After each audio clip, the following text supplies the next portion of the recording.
അല്ല പ്രപഞ്ചകുമാറേ, എന്താ അവിടെ സംഭവിച്ചത്? നിങ്ങൾക്കൊന്നും ഓർമ്മയില്ല? ക്ലിയർ ആകുന്നില്ലടോ. നമ്മുടെ അടുത്തൊരു തടിമാറ ചങ്ങായി നിന്നില്ലേ ഞാൻ ആ വരി കയറാൻ നേരത്തെ ഓന്റെ 2 കൈയും പിടിച്ചൊരു ഏറ് എറിഞ്ഞിരിക്കുന്നു. പിന്നെ ഞാൻ ഹോസ്പിറ്റലിൽ നിന്നാണ് ഇരിക്കുന്നത്. ആ ചോയ്റ്റേറിലെ ഈ 2 കൈയും കുത്തി വീടുണ്ടാവും. അതങ്ങനെ പറ്റി. രമേശ് സാറേ, ഇത് എന്താ പറ്റിയേ? ഒന്നും പറയണ്ട മോനെ, ഒക്കെ വലിയൊരു കഥയാ. ഇതെന്താ ഈ ₹1 നോട്ട്? ഈ ₹1 നോട്ട് കൊടുത്താല് നമ്മളെ കോഴിക്കോട് ടൗണിലുള്ള ഒരു ഷോപ്പിൽ നിന്ന് ₹2000 അയ്യോ ഷൂ തരുന്നല്ലേ, വാങ്ങാൻ പോയതാ. നിങ്ങളെ കാൽമില്ലല്ലോ ഷൂ. ഇതിന് ₹100 സൺഡേ മാർക്കറ്റിൽ നിന്ന് വാങ്ങിയാണ്ടോ. മൂപ്പര് പോകുമ്പോ എനിക്ക് വാങ്ങി തന്നാ ₹100 അല്ലേ?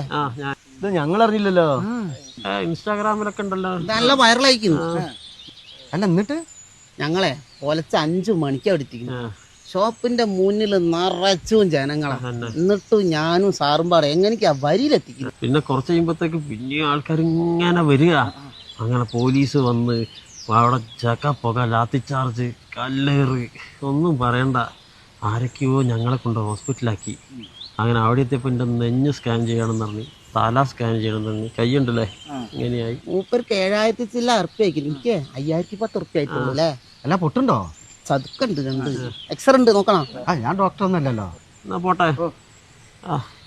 എൻ്റെ ₹1 കയ്യിലില്ലേ? ഉണ്ട് പറഞ്ഞു. താളണ്ടാ, എവിടെയും പരിപാടി വരുമോ? ആരത് മനസ്സിലായില്ല? എനിക്ക് ആ ആയിട്ടുള്ള ചെങ്ങായി ഉണ്ടല്ലോ, വില്ലേജ് അസിസ്റ്റന്റാ.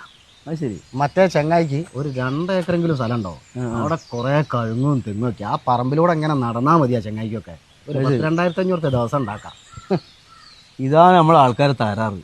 എന്തെങ്കിലും ഫ്രീ ആയിട്ട് കിട്ടാറിയാണെങ്കിലേ അത് ആസിഡാലും വേണ്ടില്ല, ആട്ടുകട്ടാലും വേണ്ടില്ല, ഒക്കെ ഭാര്യച്ച് തിന്നോളൂ. അതന്നെ. അല്ല സമയത്രേ?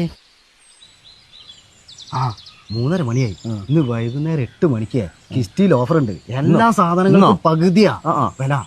അങ്ങോട്ട് പോന്നല്ലേ?